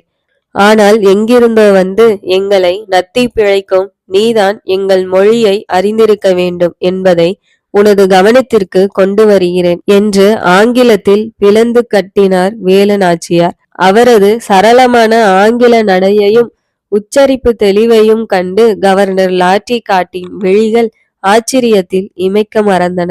ஏதும் புரியாமல் மொழிபெயர்ப்பாளன் மன்னர் முத்துவடுகநாதருக்கும் சிலம்பு வாத்தியாருக்கும் ஆனந்தம் ஆர்ப்பரித்தது. ஆனால் வேலுநாச்சியாரின் விழிகள் மட்டும் கோப கனிகளை கொப்பளித்துக் கொண்டிருந்தன. சிறிது இளைப்பாறிய வேலுநாச்சியார் மீண்டும், உனக்கு ஆங்கிலம் மட்டும்தானே தெரியும்? என் கணவரிடம் நீ ஆங்கிலத்தில் சொன்னதை இப்போது நான் தெலுங்கில் சொல்கிறேன், கேட்டுக்கொள் என்று ஆங்கிலத்தில் சொல்லிவிட்டு வேலுநாச்சியார் தெலுங்கில் பேசினார். இது மட்டும்தானா? இதோ மலையாளத்தில் சொல்கிறேன் என்று ஆங்கிலத்தில் சொல்லிவிட்டு மலையாளத்தில் சொன்னார் வேலுநாச்சியார்.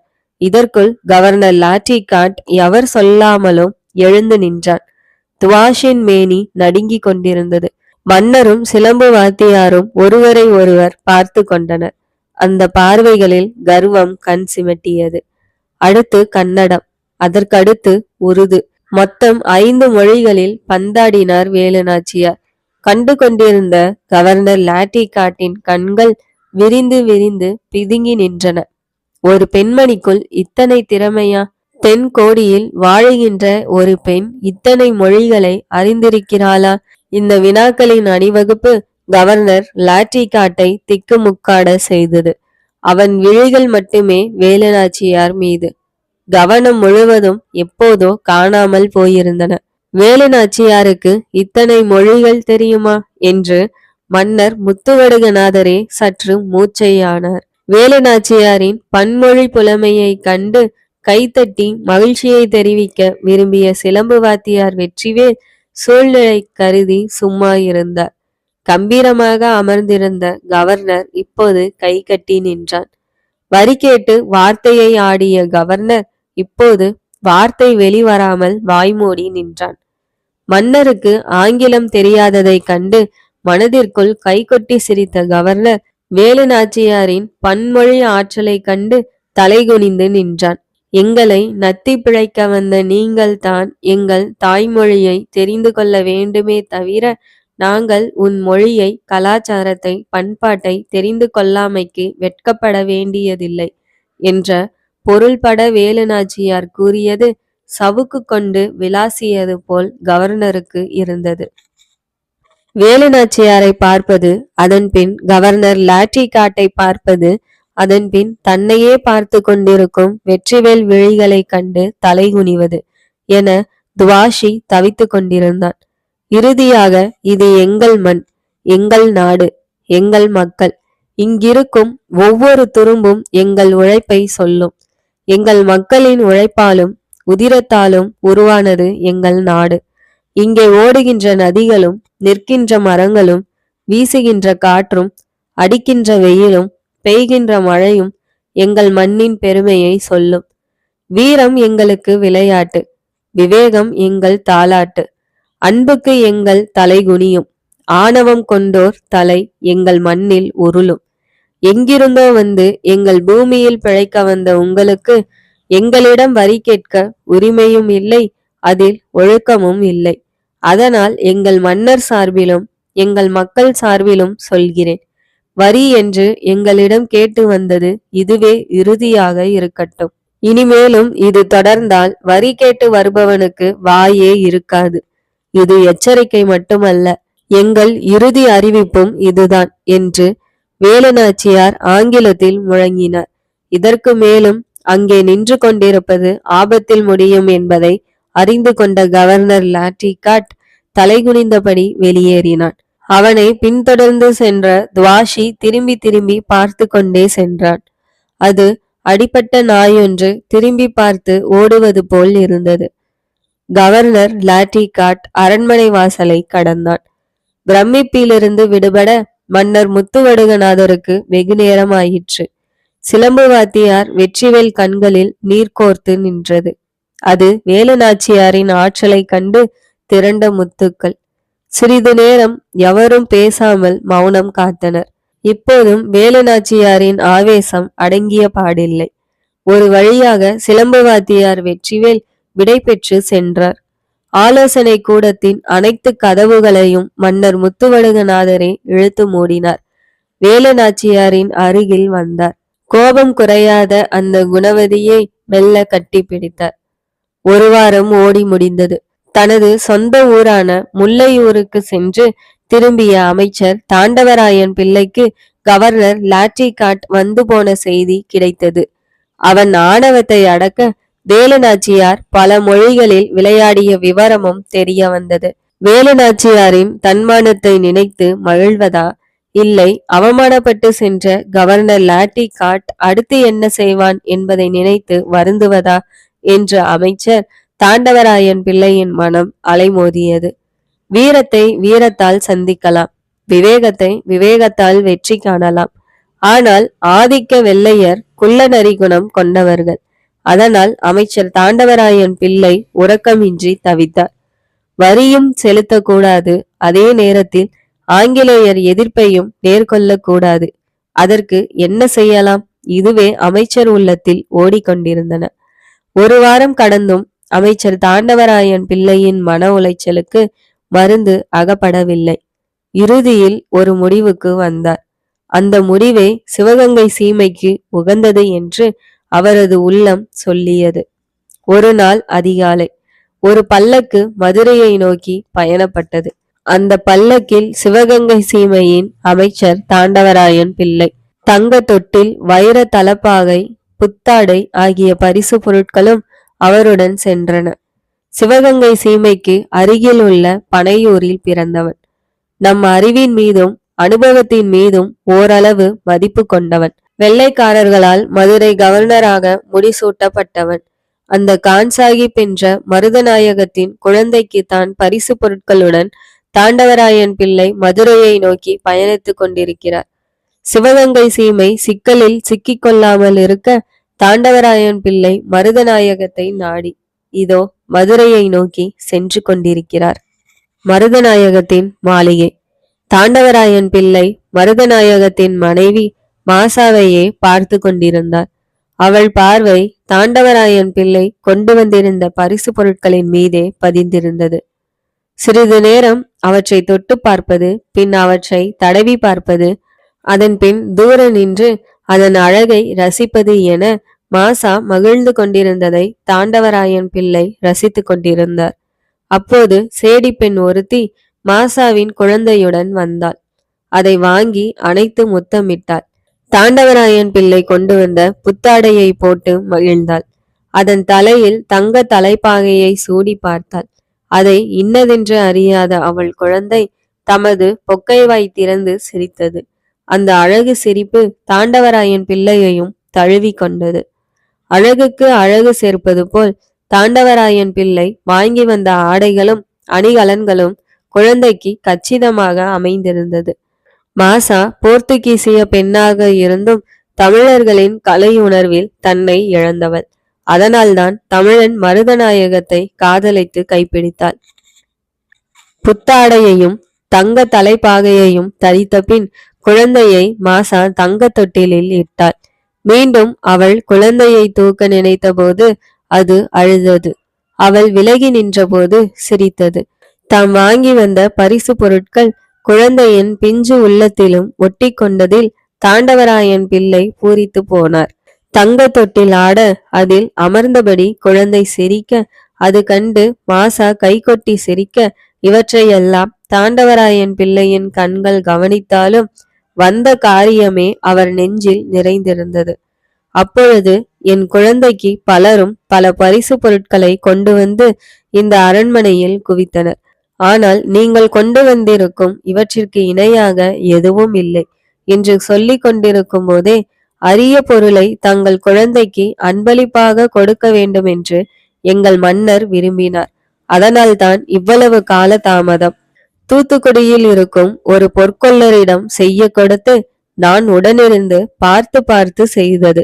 இப்போது உங்கள் உள்ளம் பூரிப்பது போல் எங்கள் மனமும் மகிழ வேண்டும் என்றார் தாண்டவராயன் பிள்ளை. அதற்கு நான் என்ன செய்ய வேண்டும் என்பது போன்று மாசா பார்த்தாள். உங்கள் கணவர் எங்கள் சிவகங்கை சீமை மீது பகை கொண்டிருப்பதாக அறிகிறோம். அது சரியல்ல. வெள்ளைக்காரர்கள்தான் வரி என்ற பெயரில் எங்கள் சுயாதிபத்தியத்தில் சொந்தம் கொண்டாட முயல்கின்றனர். உங்கள் கணவர் எங்கள் மண்ணில் பிறந்தவர், அதுவும் என் சமூகத்தை சார்ந்தவர். அதனால்தான் புலித்தேவரை தோற்கடிக்க அவருக்கு எங்கள் படையை கொடுத்து உதவினோம். இதையெல்லாம் மறந்துவிட்டு வெள்ளையரோடு சேர்ந்து கொண்டு எங்களிடம் வரி கேட்பது என்ன நியாயம்? இது பற்றி நீங்கள் அவருக்கு எடுத்து சொல்ல வேண்டும் என்று தாண்டவராயன் பிள்ளை சொல்லி முடிப்பதற்குள் அங்கே மருதநாயகம். என்ன என்பது போல் மருதநாயகம் தமது மனைவி மாசாவை பார்த்தான். சிவகங்கை சீமையில் இருந்து நம் குழந்தைக்கு பரிசு பொருட்களை கொண்டு வந்திருக்கிறார். அது பற்றி பேசிக் கொண்டிருந்தோம் என்றாள் மாசா. அறிமுகம் இல்லாதவரை பார்ப்பது போல் தாண்டவராயன் பிள்ளையை மருதநாயகம் பார்த்தான். அதில் ஆணவம் அரசோச்சியது. அடுத்து அவர் கொண்டு வந்த பரிசு பொருட்களின் மீது அவன் பார்வை சென்றது. அதிலும் அலட்சியமே குடிக்கொண்டிருந்தது. அதை அறியாத மாசா சிவகங்கை சீமைக்கு வரிவிலக்கு வேண்டுமாம் என்றாள். இதற்கு மாசாவிடம் பதில் சொல்ல விரும்பாத மருதநாயகம், சீமையின் அமைச்சரே, அரசு சம்பந்தப்பட்ட விஷயங்களை இங்கே பேசுவது எனது வழக்கமல்ல. இரவு விருந்தினர் மாளிகையில் தங்குக. நாளை என் படைவீரன் ஒருவன் வந்து உங்களை அழைத்து வருவான். என் ஆலோசனை கூடத்தில் மற்றவற்றை பேசலாம். இப்போது நீங்கள் போகலாம் என்று ஆணையிடுவது போல் சொல்லி முடித்தான். அதுவும் சரிதான் என்பது போல் தலையாட்டி விட்டு தாண்டவராயன் பிள்ளை விடை பெற்றார். விருந்தினர் மாளிகையின் பஞ்சு மெத்தையில் படுத்திருந்தும் இரவு முழுவதும் தாண்டவராயன் பிள்ளை தூக்கமின்றி தவித்தார். மருதநாயகம் நடந்து கொண்ட ஆணவ போக்கு அவரது தூக்கத்தை துரத்திவிட்டது. விடிந்தது. மருதநாயகத்திடமிருந்து அழைப்பு வரும் என தாண்டவராயன் பிள்ளை காத்திருந்தார். காலை மதியமாகி மதியம் மாலையும் ஆகி அழைப்பு வரவில்லை. மருதநாயகத்தின் படை வீரனுக்கு பதிலாக சிவகங்கை சீமையின் ஒற்றன் ஒருவன் ஓடி வந்தான். அவன் சொன்ன செய்தி தாண்டவராயன் பிள்ளையின் உள்ளத்தை சுக்கு நூறாக்கியது.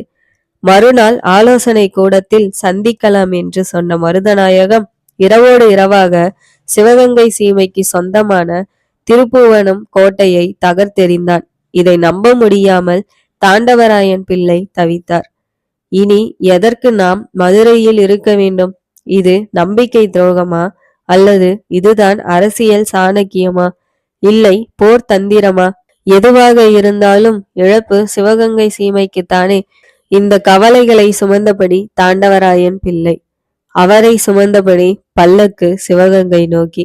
மன்னர் தொடங்கி மக்கள் வரை மருதநாயகத்தின் துரோகத்தை பேசி தீர்த்தனர். இந்த கயமை முன்னமே தெரிந்திருந்தால் எதிரியை களத்தில் சந்தித்திருக்கலாம். ஒன்று நமது வலிமையால் திருப்புவனம் கோட்டையை காத்திருக்கலாம், இல்லையேல் களத்திலேயே மரணத்தை தழுவியிருக்கலாம். எதுவுமின்றி ஏமாந்து விட்டோமே என்ற அனைவர் உள்ளமும் அழுது தீர்த்தது. அவர்கள் மனக்காயம் ஆற பல மாதங்கள் ஆயின. இனிமேல் எச்சரிக்கையுடன் இருந்தாக வேண்டும் என்பதை அவர்கள் நெஞ்சில் எழுதி கொண்டனர். வேலுநாச்சியாரின் உள்ளமும் கவலையால் கண்ணீர் சிந்தியது. இந்த துயரை மறக்க அடிக்கடி அவர் நாடி செல்வது சிவகங்கை அரண்மனைக்குள் இருக்கும் நந்தவனமே. அன்றும் அப்படித்தான் அங்கு வந்திருந்தார். உடன் ஒரு சேடிப்பெண். ஆதவன் ஓய்வெடுப்பதற்காக ஓடி மறையும் நேரம். செக்கர் வானத்தின் ஒளி கதிர்கள் நந்தவனத்திற்கு புத்தழகை கொடுத்து கொண்டிருந்தது. சிவப்பு, வெள்ளை, மஞ்சள் என பல வண்ண மலர்கள் தென்றல் பட்டு அசைந்தாடின. அவை வேலு நாச்சியாரை வரவேற்பதற்காக வளைந்து நிமிர்வது போல் காட்சி அளித்தன. மலர்களில் மயங்கி கிடந்த வண்டுகள் ரீங்காரமிட்டபடி வெளியேறி சென்றன. அவை வேலு நாச்சியாருக்கு வாழ்த்தொழிப்பது போல் இருந்தன. இவற்றில் மனதை பறிகொடுத்தபடி உலா வந்த வேலு நாச்சியாருக்கு நடை தளர்ந்தது. கண்கள் சுழன்றன, கால்கள் செயலிழந்தன. சற்று நேரத்தில் மயக்கமான வேலு நாச்சியார் மலர் செடிகளின் மீது மல்லாந்து விழுந்தார். அதுவரை ஏதோ கவனத்தில் இருந்த சேடிப்பெண் ஓடோடி வந்து வேலு நாச்சியாரை தூக்கினாள். முடியாமற் போனதால் பெருங்குரல் எடுத்து கத்தினாள். பஞ்சு மெத்தையில் வேலு நாச்சியார். கண்கள் செருகி இருந்தன. மன்னர் முத்துவடுகநாதரும் அமைச்சர் தாண்டவராயன் பிள்ளையும் மற்றவர்களும் கவலையோடு வைத்தியர் வருகைக்காக காத்திருந்தனர். செய்தி கேட்டு சிவகங்கை நகரமே அரண்மனை வாசலில் காத்து கிடந்தது. சிலம்பு வாத்தியார் வெற்றிவேல் அரண்மனை வைத்தியருடன் ஓடோடி வந்தார். வைத்தியர் வேலு நாச்சியாரின் நாடி பிடித்து பார்த்தார். சிறிது நேரத்தில் வைத்தியர் முகத்தில் புன்னகை பூத்தது. அரசே, மங்கையருக்கு வரக்கூடிய வரவேண்டிய மயக்கம்தான் நம் மாதரசிக்கும் வந்திருக்கிறது. தங்கள் வாரிசு அவர் வயிற்றில் வளர்ந்து கொண்டிருக்கிறது. அதனால் வந்த மயக்கம்தான் என்று வைத்தியர் சொல்லி முடித்ததும் மன்னர் முத்துவடுகநாதர் முகத்தில் 1000 சூரியன். தாண்டவராயன் பிள்ளையும் மற்றவர்களும் மகிழ்ச்சி வெள்ளத்தில். இதை காதில் கேட்ட மறுகணம் காணாமல் போயிருந்த சிலம்பு வாத்தியார் வெற்றிவேல் அனைவருக்கும் இனிப்பு வழங்கி தன் ஆனந்தத்தை வெளிக்காட்டினார். திருமணமாகி பல்லாண்டுகள் ஆகியும் வேலு நாச்சியாருக்கு குழந்தை பேறு வாய்க்கவில்லை. அது பற்றிய கவலை பலரை அரித்த போதும் எவரும் அதை வெளிக்காட்டியதில்லை. இப்போது சிவகங்கை சீமைக்குரிய வாரிசு வேலு நாச்சியார் வயிற்றில் வளர்கிறது என்ற செய்தி தெரிந்ததும் சிவகங்கை நகரம் விழா கோலம் பூண்டது. ஒவ்வொருவர் முகத்திலும் ஆனந்தம். தங்கள் வீட்டில் தலைப்பிரசவம் நடக்கப் போவது போன்று ஒவ்வொரு வீட்டிலும் உல்லாசம். மன்னர் முத்துவடுகநாதர் அனைத்து கவலைகளையும் மறந்து வாரிசின் வருகைக்காகவே காத்திருப்பது போல் காட்சியளித்தார். இந்த செய்தி ராமநாதபுரம் அரண்மனையையும் தொட்டது. அதனால் ராமநாதபுரம் மன்னர் செல்லமுத்து சேதுபதி சிவகங்கைக்கு ஓடி வந்தார். வேலு நாச்சியாரை கண்டதும் செல்லமுத்து சேதுபதி கட்டிப்பிடித்து உச்சி முகர்ந்தார். தலையை தடவி கொடுத்தார்.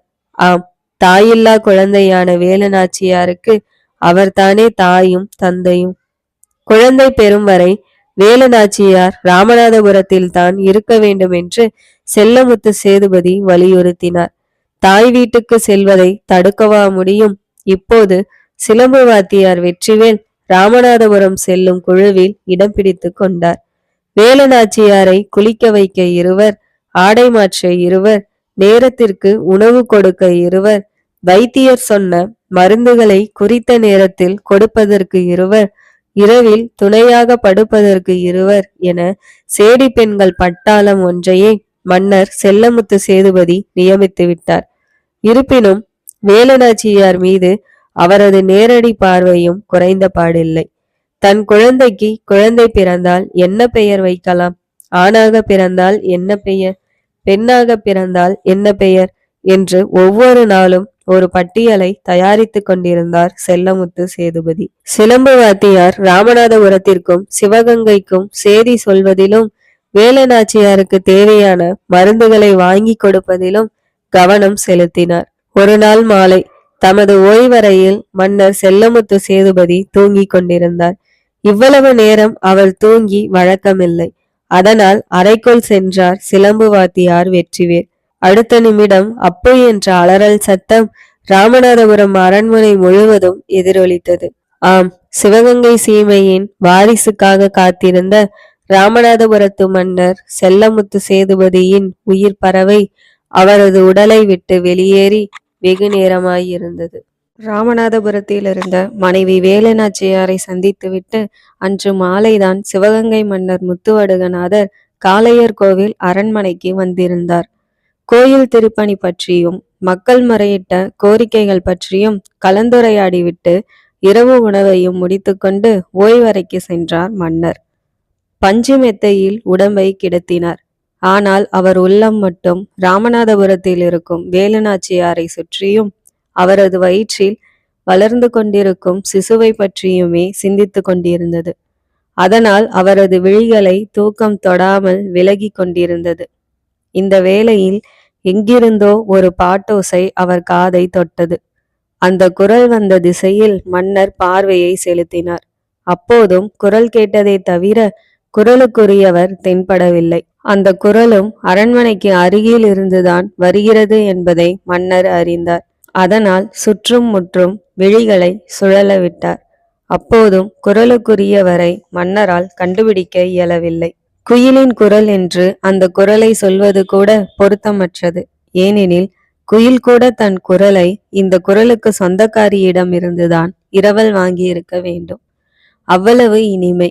தேன் கலந்து தீஞ்சுவை இணைந்து மெல்லிய பூங்காற்றில் அந்த குரல் மிதந்து வந்தது. நேரம் செல்ல செல்ல அந்த குரல் மன்னருக்கு ஒருவித மயக்கத்தை தந்தது. அந்த குரல் எங்கிருந்து வருகிறது? அந்த இனிய குரலுக்கு சொந்தக்காரர் யார்? இந்த கேள்விகள் மன்னர் முத்துவடுகநாதரை அரண்மனையின் மாடிக்கு அழைத்துச் சென்றது. மாடிக்கு வந்ததும் குரலுடன் பாட்டின் வரிகளும் மன்னரின் செவிகளை தொட்டன. மன்னர் பெருமகானாம், மாவீரர் திருக்குலமாம், சின்னஞ்சிறு வெளியில் சிரிக்கும் கலைநயமாம், வானத்து சந்திரரும் வாய்ப்பிளந்து நிற்கும்படி வாய்த்த பேரழகாம், வாலிபத்தின் தீஞ்சுவையாம் என்று அந்த பாடலை கேட்டு மன்னர் முத்துவடுகநாதர் விழித்தார். இந்த பாடல் நம்மை பற்றி வர்ணிக்கிறதா அல்லது தூங்க மறுத்த குழந்தையை தொட்டிலிட்டு ஒரு தாய் பாடும் தாலாட்டா என்பது புரியாமல் மன்னர் குழம்பினார். ஒவ்வொரு திசையிலும் மன்னர் முத்துவடுகநாதர் விழிகள் ஓடி செல்வதும் பின் குரலுக்குரியவரை கண்டுபிடிக்க முடியாமல் சோகத்துடன் திரும்புவதும் அங்கே வெகுநேரம் நடந்தது. பாட்டு கேட்கிறது, ஆனால் பாடுபவர் கண்ணில் படவில்லையே என்ற ஏக்கத்தோடு அரண்மனைக்கு இடதுபுறத்தில் இருக்கும் ஒரு மாளிகை மீது மன்னர் கண்களை பதித்தார். அங்கே ஜன்னல் அருகே ஒரு ஊஞ்சல், அதன் அருகே ஒரு பெரிய விளக்கு. அந்த விளக்கின் ஒளி அந்த ஊஞ்சலில் அமர்ந்திருந்தவரின் மீது பட்டு தெரித்தது. மன்னரின் உள்ளம் கைகொட்டி மகிழ்ந்தது. ஆம், இதுவரை அவர் கேட்டுக்கொண்டிருந்த இனிய குரலுக்கு சொந்தக்காரர் ஓர் இளம்பெண். அந்த விளக்கொலி அவளை பேரழகி என்பதை பிரகடனப்படுத்தியது. அவளுடைய தங்க மேனியில் பட்டு தடுமாறிய விளக்கொலி தரையை தொட்டது. அவளுக்கு தாமரை முகம் என்று சொல்வது தவறான செய்தி. ஏனெனில் தாமரையே அவளுக்கு முகமாயிருந்தது. அவள் பாடும்போது அவளுடைய 2 இதழ்களும் அசைந்தாடியது. அது செங்கனி துண்டுகள் இரண்டும் ஒன்றையொன்று உரசி விளையாடுவதை உணர்த்தியது. தற்செயலாக அவள் ஜன்னல் பக்கம் திரும்பினாள். தூரத்தில் இருந்த போதும் அந்த விளக்கொலியில் அவள் விழிகள் தெரிந்தன. சிறிய வெண்சங்கின் மையத்தில் ஒரு கருப்பு திராட்சையை ஒட்டி வைத்தது போல் அவள் விழிகள் காட்சியளித்தன. பாடலின் வரிகளுக்கு ஏற்றபடி கருவிழிகள் விளையாடி கொண்டிருந்தன. அடுத்தவர் கண்பட்டு அவள் கண்களுக்கு ஏதாவது தீங்கு வந்து விடுமோ என்ற எண்ணத்தில் அவள் இமைகள் மூடி மூடி திறந்தன. மொத்தத்தில் ஒரு சிறந்த சிற்பியின் கடைந்தெடுத்த சிற்பம் போல் அவள் காட்சியளித்தாள். வெகு நேரம் ஆயிற்று. இருப்பினும் அவளை பார்த்து கொண்டிருந்த மன்னர் முத்துவடுகநாதர் விழிகள் அவ்விடத்திலிருந்து விடுபடுவதற்கு விருப்பமின்றி தவித்து நின்றன. பாடிக்கொண்டிருந்த அந்த பாவை தம்மை 2 விழிகள் அளவெடுத்து கொண்டிருப்பதை அறியாமலேயே அமர்ந்திருந்தாள். பாடல் முடிந்தது. அப்போதும் மன்னரின் பார்வை அவள் மீதே. ஊஞ்சலிலிருந்து எழுந்த அவள் ஜன்னலின் அருகே வந்தாள். மெதுவாக ஜன்னலை இழுத்து மூடினாள். ஆனால் மன்னர் முத்துவடுகநாதரின் உள்ள கதவுகள் மூட மறுத்தன. இருப்பினும் இனியும் இங்கே நின்று கொண்டிருப்பதால் என்ன பயன்? வேறு வழியின்றி பஞ்சு மெத்தையை நாடி அவர் கால்கள் சென்றன. விழிகளை மூடினார். விழிகளுக்குள்ளும் அவள். அரண்மனை சுவற்றை பார்த்தார். அங்கும் அவள் சிரித்தாள். தலையணையில் முகம் புதைத்தார். ஆனால் தலையணையிலும் அவள் தலை தெரிந்தது. இனி தூக்கம் ஏது? மன்னர் முத்துவடுகநாதர் துவண்டார். மன்னர் முத்துவடுகநாதரின் உள்ளம் முழுவதும் அந்த ஓவியம் அங்கேயே உட்கார்ந்திருந்த வேளையில். ராமநாதபுரம் அரண்மனையில் வேலுநாச்சியார் ஒரு பெண் மகவை பெற்றெடுத்தார். வேலுநாச்சியாருக்கு இது தலைப்பிரசவம், அதுவும் சுகப்பிரசவம். அனைவரும் ஆனந்தத்தில் ஆடி தீர்த்தனர். சிலம்பு வாத்தியார் வெற்றிவேல் மகிழ்ச்சி கடலில் மிதந்து கரைந்தார். இந்த செய்தி சிவகங்கை மன்னர் முத்துவடுகநாதருக்கு சொல்லப்பட்டது. ஓடோடி வந்தார். குழந்தையை அள்ளி எடுக்க அவர் உள்ளம் துள்ளியது. இருப்பினும் தொட்டிலில் கிடந்த அந்த தூய மலரை கண்கொட்டாமல் பார்த்து ரசித்தார். வேலுநாச்சியார் அருகில் அமர்வது, தன் வாரிசை உற்று பார்ப்பது, அது எதையோ கண்டு சிரிப்பதைக் கண்டு தானும் சிரித்து மகிழ்வது, உண்பது, உறங்குவது என ஒரு வாரம் மன்னர் முத்துவடுகநாதரின் காலம் கடந்தது. அனைவரிடமும் விடைபெற்று செல்லும்போது, அடுத்த மாதம் வந்து வேலு நாச்சியாரையும் வாரிசையும் அழைத்து செல்வதாக மன்னர் சொல்லி சென்றார். வேலு நாச்சியார் சிவகங்கை புறப்படும் நாள் நெருங்கியது. இந்த காலகட்டத்தில் ராமநாதபுரத்து அமைச்சரான முத்து இருளப்ப பிள்ளை அடுத்து என்ன செய்வது என்பது பற்றி யோசிக்கலானார். யோசித்து யோசித்து முடிவு காண முடியாமலேயே அமைச்சர் தவித்தார். இறுதியில் வேலு நாச்சியாரிடமே விடை கேட்பது என்ற முடிவோடு அவரின் முன்னால் பவியத்தோடு நின்றார். வேலு நாச்சியார், அமைச்சர் அவர்களே, என்ன விஷயம் என்றார். தாயே, இந்த ராமநாதபுரம் சீமை இதுவரை மன்னரின்றி இருந்ததில்லை. நம் மன்னர் மறைந்த பின்பும் மகப்பேருக்கு வந்த நீங்கள் மன்னர் இல்லாத குறையை தீர்த்து வந்தீர்கள். விரைவில் உங்களை சிவகங்கைக்கு அழைத்துச் செல்ல சிவகங்கை மன்னர் வந்து விடுவார். அதன் பின் மன்னரின்றி இந்த மண் இருக்க நேருமே. இதற்கொரு வழி காணாமல் நீங்கள் சென்றுவிட்டால் நாங்கள் வழி தெரியாமல் வாழ இயலுமா என்ற சோகம் கலந்த குரலில் ராமநாதபுரம் அமைச்சர் முத்து இருளப்ப பிள்ளை சொல்லி முடித்தார். அமைச்சர் அவர்களே, உங்கள் வினா விவேகமானது தான். மன்னராகிய என் தந்தையும் இப்போது இல்லை. என்னை விட்டால் என் தந்தைக்கு வேறு வாரிசும் இல்லை. பிறந்த நாட்டுக்கு நான் ராணியாக இருப்பதை விட புகுந்த நாட்டில் நான் சிறந்த மருமகளாக இருப்பதே சிறந்தது. அதற்காக ராமநாதபுரத்தை அனாதையாக்கிவிட்டு செல்ல நான் விரும்பவில்லை. என் அத்தை மகன் முத்துராமலிங்க சேதுபதிக்கு முடிசூட்ட ஏற்பாடு செய்யுங்கள். அவன் 6 வயது நிரம்பாத பாலகன் என்பதை நான் அறிவேன். அவன் சார்பில் என் அத்தை முத்து திருவாயி நாச்சியார் அரசாளுவார். இதன் மூலம் வாரிசு போரும் தடுக்கப்படும். இந்த நாட்டின் வரலாறும் புதுப்பிக்கப்படும். முத்துராமலிங்க சேதுபதிக்கு முடிசூட்டும் நாளன்று என் மகளுக்கு பெயர் சூட்டும் விழாவுக்கும் ஏற்பாடு செய்யுங்கள் என்று வேலு நாச்சியார் சொல்லி முடித்தார்.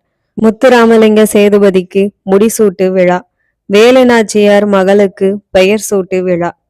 2 விழாக்களும் இணைந்து நடந்ததால் ராமநாதபுரம் நகர் முழுவதும் விழாக்கோலம் பூண்டது. சிவகங்கை சீமையின் பாதி ராமநாதபுரத்தின் அரண்மனைக்குள் நுழைந்தது. புதிய மன்னரை பார்ப்பதற்காக கூட்டம் முண்டி அடித்தது. புதிய மலரை கண்டுவிட வேண்டுமென்று பெண்கள் கூட்டம் அலைமோதியது. முத்துராமலிங்க சேதுபதிக்கு முடிசூட்டு விழா நடந்து முடிந்ததும் வேலு நாச்சியாரின் மகளுக்கு வெள்ளைச்சி என்ற பெயர் சூட்டப்பட்டது. வெள்ளைச்சி நாச்சியார் வாழ்க என்ற கோஷம் ராமநாதபுரத்து அரண்மனை முழுவதும் எதிரொலித்தது. 2 விழாக்களும் இனிது முடிந்தன. மறுநாள் காலை குழந்தை பெறுவதற்காக ராமநாதபுரம் வந்த வேலு நாச்சியார் முத்துராமலிங்க சேதுபதி என்ற குழந்தைக்கு முடிசூட்டிவிட்டு பல்லக்கில் ஏறினார். அவர் நெஞ்சம் முழுவதும் ராமநாதபுரம் சீமை, ராமநாதபுரம் அரண்மனை, மறைந்த தந்தை செல்லமுத்து சேதுபதி, ராமநாதபுரத்தின் புதிய மன்னர் முத்துராமலிங்க சேதுபதி, ராமநாதபுரத்து மக்கள். ஆனால் மன்னர் முத்துவடுகநாதரின் உள்ளத்தில் காளையர் கோவிலில் கண்ட காரிகை மட்டுமே நிறைந்திருந்தாள்.